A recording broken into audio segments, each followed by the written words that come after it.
Hey, I'm Lauren. So I wanted to actually try to make a video where I put myself together a little bit.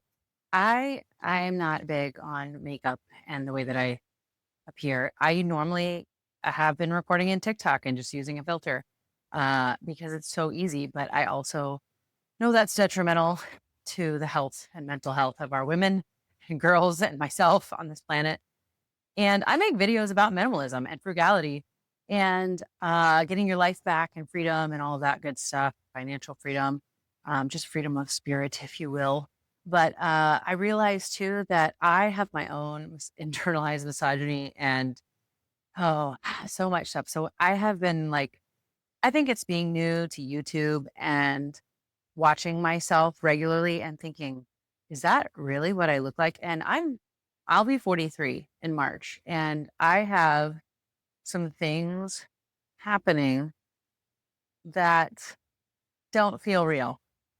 They're very real. Aging happens. This is what we look like. I put on some good lighting, hopefully, and I'm using the mic today because they are always, I swear, living in Hawaii, it's like we live on this beautiful, quiet area, which we pay lots of money to be in the quiet place, and they mow every single day. Every single day they mow. They mow, mow, mow. They be mowing every day. So it's like every time I try to make videos at home, I sometimes second guess myself. But then I went out and did a walking and talking video and I recorded, and oh my God, the sweat, the wrinkles, the angle I was using, I couldn't do it. Honestly, I couldn't do it. So I want to make so much YouTube content that it makes it possible for you not to see me. No, I actually do just want to find the people who are meant for me.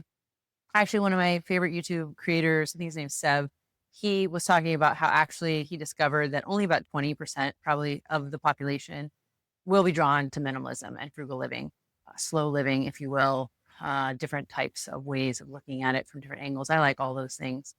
But it's interesting because, yeah, I always want to promote my way of living to other people. But I always say this: take what you want and leave the rest. I've been in recovery for a long time. I will be 19 years sober in March.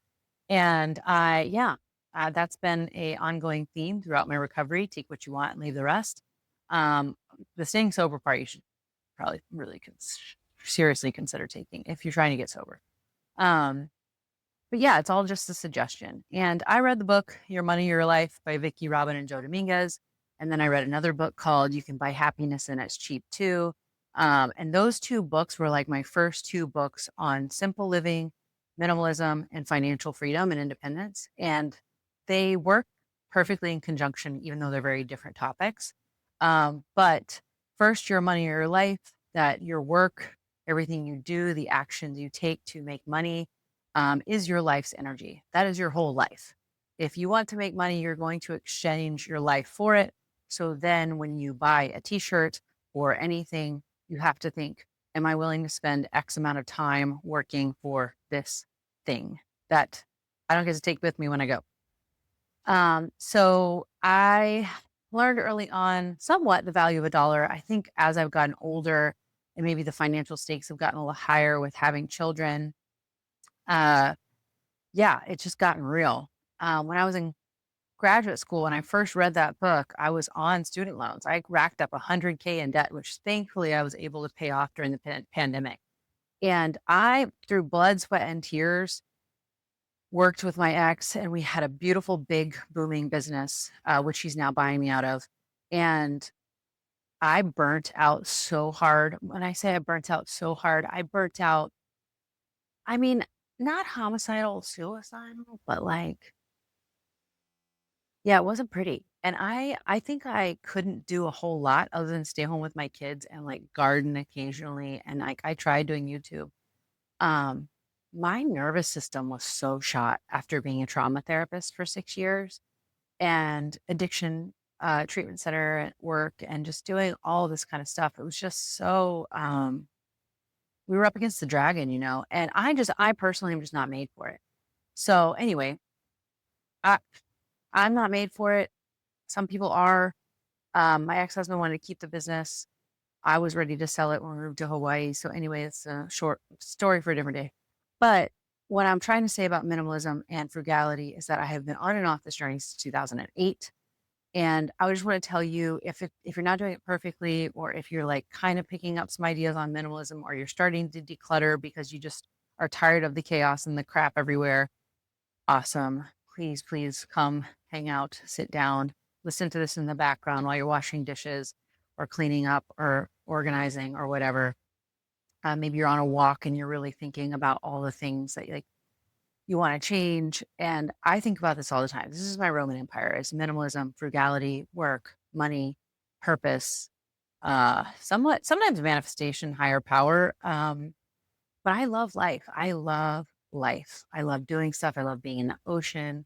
Snorkeling and free diving have been some of my favorite things about being in Hawaii. I say I got to go visit my fish friends, and it's free.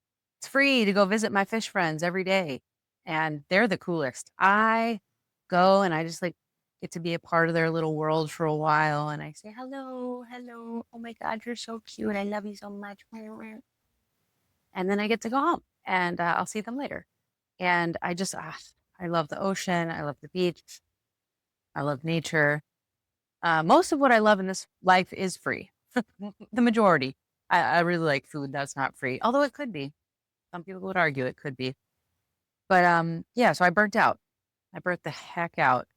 And really, I was also in a relationship that was burning me out, which I didn't know about. And it took a long time for me to figure out that just we weren't in alignment. But, here we are, divorced, owner of a fourplex in Florida that I've been renovating for the better part of a year now. And I have one unit that's about to go live on Airbnb. Um, Good Lord, you want to talk about a lot of money just to get that thing up and running. Sometimes I don't know if it's worth it, but the reason I didn't sell the property and just put it all in the stock market is I know my temperament. I watch a lot of financial independence and retire early, or just retirement videos and how to work towards what you want for your retirement goals. And I'm an S&P 500 ETF, like keep it pretty steady and stable. Don't get me wrong, I have the autopilot app. I like to follow along the big wigs and do a little Pelosi tracker here and there, like 10% of my. I like to have fun. I like to have fun with finances. It's all exciting and interesting. I didn't learn about this stuff growing up. So when I read Your Money, Your Life, I just like went down the rabbit hole. Would get on whalewisdom.com and I would follow Warren Buffett and all these other big wigs. And I just thought it was the coolest thing that this was all like public information. These 13F filings were public, and I could go buy with my little tiny amount of money, what in the same percentages, just with less, that what these other people were buying. I could follow along, and they made millions and billions, and I could just like do a little better. So I liked having fun beating the market at one point, and now I just really want to. If I can make 12%, pretty freaking happy. Seven's fine, eight's fine. Anything over than that's fine. So, yeah, my investment portfolio, albeit small today, because we liquidated everything when we got divorced, and I've got a whole lot of mistakes that I made financially and have. I went through like 2, 3 years of becoming a spendthrift. I was a maximalist, actually. I was throwing what the caution to the abundant winds, buying all kinds of things, fancy cars I didn't need. That's another story. Oh my God. Like what, 6 cars in one year? Some of them were my churro cars, which I'm shipping to my parents, and I've sold the rest. But my personal car has been a personal journey, and we'll get into all that. But if you're getting anything out of this and you like having these talks with me and you like discussing this kind of stuff and life and frugality and how saving money is way more fun than making more, then please consider liking and subscribing. I would love to monetize this channel in a year. That would be so cool. I mean, I'll make the videos anyway. One of my favorite YouTubers, Tim. If you follow Tim, you know, you know. If you know, you know. Um, he's been making videos for 10 years, 11 years, I want to say. And he's like, in the last, since COVID, has been really like doing well. And he just walks and talks, and he talks about whatever comes to mind. He is one of the most tapped in, tuned in, turned on people I've ever seen. He's just got this beautiful, authentic way of being, and he just wants to be free, and he wants other people to be free. And you can feel it and see it and know it. And it's just like, I love listening to him. I could walk and listen to him all day. And so I want to be a force for good in the world. I became a trauma therapist to somewhat to like save myself and to save my family. I had a bit of a savior complex. It turns out you got to put on your own oxygen mask before you put it on others. And for me, content creation and telling these kinds of stories about financial freedom and how to save money and frugal tips and like living really well and living happy and being present, um, and following your joy. That's really like the way that I think I can help. I'm really an introvert to the core. Um, I love being at home all day by myself when everyone's out and about. Um, the weeks I don't have my kids, I spend a lot of time here, and I like to think about this stuff, and I like to clean up, and I like to make things, and I like to go on my walks, and I like to be with nature. And I do have a couple of friends. I I have a few, and they're great. In fact, I'm going running with the Gale group tomorrow, and I'm really excited about it. All my friends have always been like just kind of the people who I do that kind of stuff with. I have a lot of online friends too. My people that get me are out there. That's why I want to make some shorts and some clips so I can put them on TikTok. I have taken TikTok off my phone, probably temporarily, but just because I really want to get my attention span back. But yeah, lots of ups and downs over the years, and really the past 6, 7 months since starting to renovate this fourplex, I've really been back with minimalism and frugality, and I've had to out of necessity.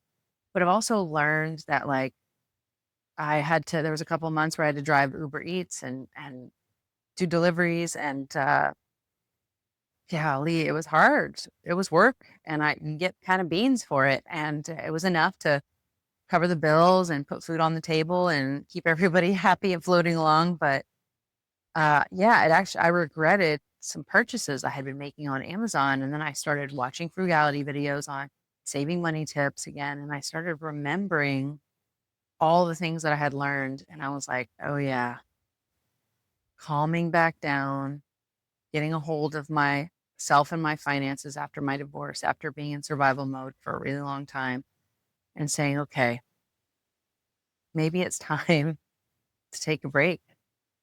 I'm really grateful that I built the business when I did. Would I do it again? I don't know. It allows me the freedom to be talking to you today from my living room without a 9 to 5. So maybe so. Maybe I would do it again. I would probably do things a little bit differently. I probably would have started this a long time ago. Maybe I would have rather had a calmer life, looked poor, done less, worked at a coffee shop part time, just been with my kids as soon as they were born, probably not gone to college, and just slowly saved and built, worked on a farm. Honestly, like we work really hard so we can do that. Uh, it's hard to say. I'll have to think about that one some more. Would I do it again? Yeah, it made me who I am, so probably. But anyway, I think I've talked enough for today. I just really wanted to spend my time getting so much. I'm really trying to put a lot of content out there right now. I really am. I have a lot to say and I have a lot of free time. And I'm like, why am I waiting? Like, I don't have to wait till tomorrow. It doesn't have to be perfect. Just get started. So here I am. So please follow along, like and subscribe. Thank you for coming. Keep coming back for more.